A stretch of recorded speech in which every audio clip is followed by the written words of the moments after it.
My husband doesn't touch me on our wedding night. He claims he's too tired and asks me to wait. Then he sneaks into the basement in the wee hours of each night.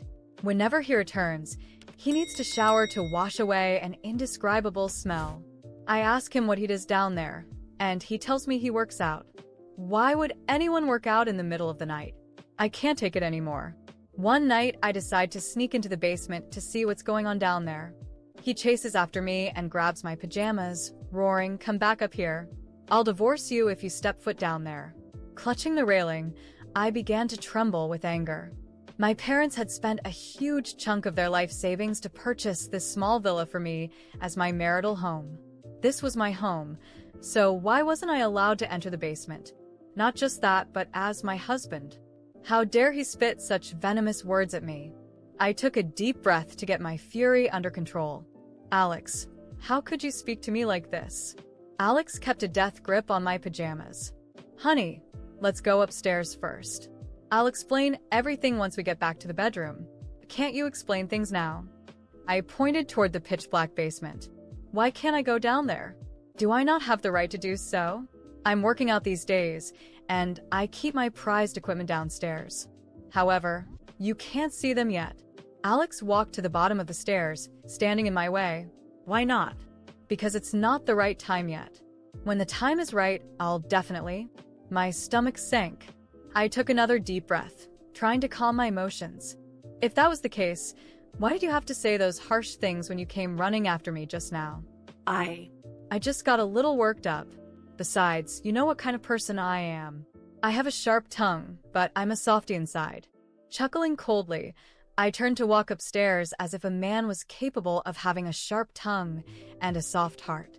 Fine. I'd wait until he went to work tomorrow to go downstairs and find out what was going on. After returning to bed, I tossed and turned, unable to fall asleep. Something fishy was going on in the basement, and it must be something big. Could Alex be hiding a shameful secret? I turned to look at him. It seemed like he wasn't able to fall asleep either. He stared at the ceiling with his eyes wide open, looking like there was something on his mind. The moonlight illuminated his defined side profile, making him look incredibly handsome. His muscular body made him look even more alluring. Thinking back to the time when he pursued me, I had been so excited and could hardly believe it. He was so handsome, while I was just a plain Jane. Just what did he like about me? He told me that he liked my gentleness and quietness, as well as my unique presence. I'd believed him. However, if that was true, then why did he now? After all, I was his young, sweet wife. We hadn't even made it past our honeymoon yet. Was this normal? At last, I couldn't hold back anymore. I reached out to caress his face. "What are you doing?" As if he'd been shocked, he rapidly shrunk back to his side, glaring at me with disgust. He was looking at me the same way people regarded beggars or dirty stray dogs. Having come to a realization, I flipped over angrily. However, I couldn't swallow my rage. If he didn't have feelings for me, why did he pursue me? Why did he get into a relationship with me? With these thoughts in my head, I suddenly turned around again. Glowering at him, I said, "You said that we can't do it for now because of your health reasons, which I can understand. But all I did was touch you with my hands. Why did you react so drastically? I've told you countless times that I have a psychological disorder. I'm looking for a psychologist now, so you have to be patient and wait for me." Alex picked up his phone and gently patted my shoulder with it. "Honey, please wait for half a year longer. After 6 months, I promise I will love you properly." He couldn't even use his hands to touch me and had to do it with his phone. Was I that dirty? How could I believe his words? However, I didn't have any other choice but to wait for now. Sighing quietly, I flipped over. Come to think of it, I had given my husband everything since we started dating. I had fulfilled all of his wishes. He'd said he liked watches, so I'd bought him a luxury watch that cost 6 figures.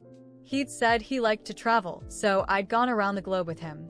He'd said he wanted to make money through investments, so I'd lent him money to learn how to invest. In other words, so long as he wanted something that I could provide, I never held back. However, after we became newlyweds, this was what I got in return. This was all because of that basement. I hated the basement. Even if I had to turn it upside down, I was going to find out the truth. The sun was up.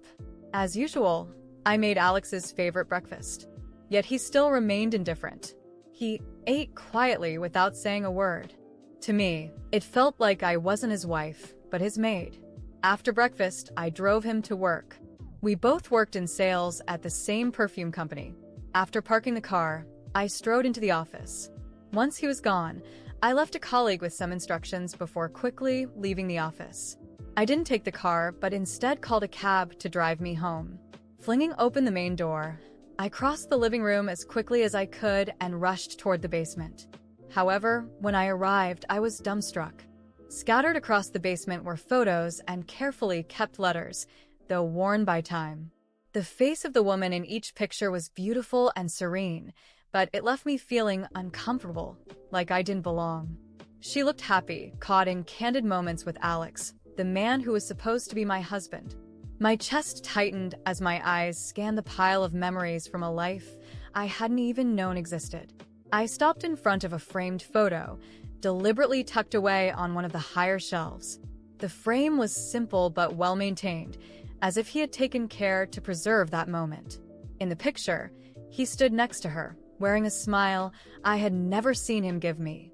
It was genuine, full of life, not the tired, forced smile he occasionally threw my way. Next to the photos, a pile of letters caught my eye. I picked one up with trembling hands and began to read. The handwriting was delicate and flowing, clearly from a woman deeply in love. The words spoke of shared dreams, plans for the future, and unconditional devotion. With every line, my heart shattered a little more. These were words Alex had never spoken to me. Worse yet, many of the letters had replies written on the back, in his handwriting. He had loved her too. I took a deep breath and continued to sift through the letters, growing more nauseous with every piece I read. It didn't take long to find the last ones. The hopeful, loving tone had turned into words filled with pain and goodbyes. They had broken up. But judging by this shrine in the basement, Alex had never truly let her go. Then I found it. A journal. The first pages were scribbled hastily, almost illegible, but the writing grew clearer as I flipped through it. I hesitated to open it, but curiosity and pain got the better of me. The words were raw, a disturbing reflection of the obsession he had for her. He wrote about how she was the only one who had ever understood him, how she gave his life meaning. But as I read further, I found something even more gut-wrenching. He wrote about me. Life put me with her. One entry read, "She's not who I wanted. She never will be. But maybe I can come to terms with it over time." I felt my knees go weak. I wasn't his first choice. I was a consolation prize. Every gesture of affection, every kind word he'd ever given me, it was all an attempt to fill the void left by someone else. I kept reading, my breath heavy. Our wedding was a mistake. I should have waited. I can't deal with the idea of having a honeymoon with her. That was a dream I was supposed to live with Elena. That name, Elena, burned into my mind like a brand. Now I knew who she was, the woman who had occupied every corner of his heart while I struggled to find a place in his thoughts. Every line I read confirmed the same truth. Alex had never loved me. He was only running from the pain of losing Elena. It wasn't about me. He was broken, stuck in the past, and I was collateral damage in his inability to move forward. Then I heard footsteps upstairs.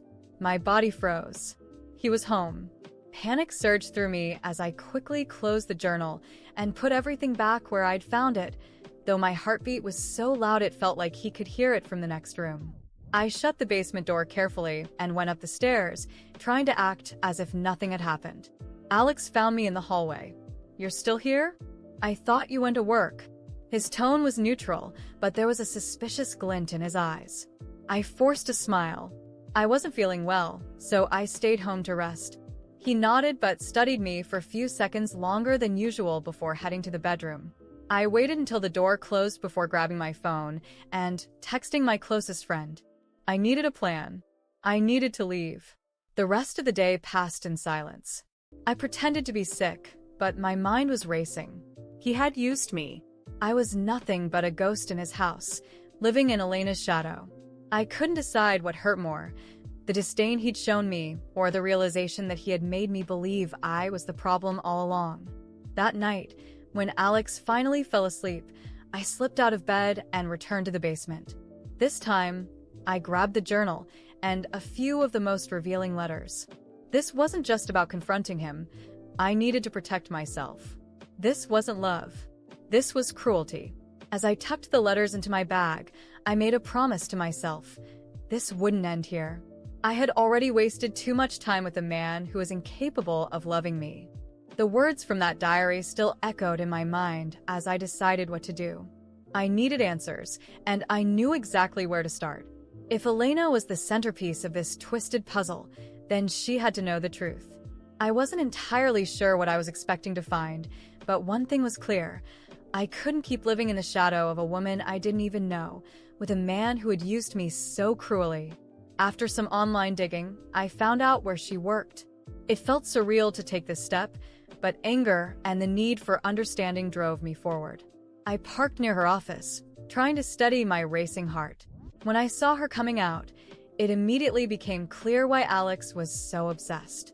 Elena was beautiful, elegant, exuding a confidence that commanded attention. It wasn't about her looks. It was about the aura she carried, something Alex could never control, which perhaps was what attracted him so much. I took a deep breath and approached her. "Excuse me, are you Elena?" She frowned, clearly confused, but nodded. "Yes, that's me. Can I help you?" My voice wavered, but I pressed on. "My name is, well, I'm Alex's wife. I know this sounds strange, but I need to talk to you. It's important." Her surprise was evident at the mention of his name, but after a moment of hesitation, she agreed. We sat down at a nearby cafe, and I told her everything. I explained the basement, the letters, the diary, and how he clearly hadn't let go of what they had shared. As I spoke, her face showed a mix of shock and discomfort. When I finished, she let out a long breath before speaking. "I had no idea he still kept those things. Alex and we were in a relationship years ago. At first, it was good. He was attentive, passionate, but over time, it became suffocating. He had this need to control me, to put me on a pedestal I never asked to be on. When I realized that wasn't love, but obsession, I ended it. It was hard, but it was the best thing I ever did." Her words hit me like a punch to the gut. Everything clicked into place. Alex wasn't just stuck in the past. He was stuck on an idealized version of Elena, a dream that could never be real. "And me?" I asked, my voice cracking. Did he choose me because I look like you?" She avoided my gaze, clearly uncomfortable, but didn't deny it. "Maybe, but that's not your fault. He needs help. And I don't think that's something you can fix." I thanked her for her honesty, even though her words were like knives cutting into me. It wasn't her fault, but I couldn't help feeling humiliated knowing my life with Alex had been a lie. As I left the cafe, I was resolute. He didn't deserve another second of my time, and I was going to make sure he understood that. When I got home, Alex was sitting in the living room, distracted by his phone. He barely glanced up when I walked in, but the silence that hung in the air seemed to alert him that something was wrong. "We need to talk," I said firmly. He looked up, surprised. "What's wrong?" I didn't have time for games. I pulled the diary out of my bag and threw it onto the table between us. I went into the basement. I read everything. The letters, your notes, your diary. His shock was immediate, followed by an expression he quickly tried to mask. "You had no right to go through my things." I laughed bitterly. "Your things? You mean the letters to Elena? The diary where you write about how I'll never measure up to her? About how our marriage was a mistake because you couldn't wait for hers?" He paled, unable to respond. I took advantage of a silence to continue. I spoke to her. "That's right, Alex. I went to Elena. And do you know what she told me? That she ended things with you because you were obsessed, because you turned what you felt for her into something toxic. And now I'm just a replacement. A cheap stand-in for the woman you could never have." He tried to interrupt. "That's not true." I held up a hand, cutting him off. Don't you dare lie to me. Not after everything. I was your wife. I gave you everything. I supported you, loved you, dedicated myself to this marriage. And what did I get in return? Disdain. Silence. And now I find out you only chose me because I reminded you of her. Alex lowered his head as if he'd finally been defeated. I'm sorry. I laughed again. Cold and full of contempt. No. You're not. And do you want to know something? This is exactly why she left you. Because you don't know how to love anyone except the fantasy you create in your head. You never saw me for who I am, Alex. And I refuse to spend another second of my life with someone as pathetic as you. He tried to say something, but I was already on my feet, heading to the bedroom to grab my things. I called a lawyer that same day. The divorce would be swift and final, leaving no room for second-guessing. In the end, Alex lost more than just a marriage. He lost any chance at redemption.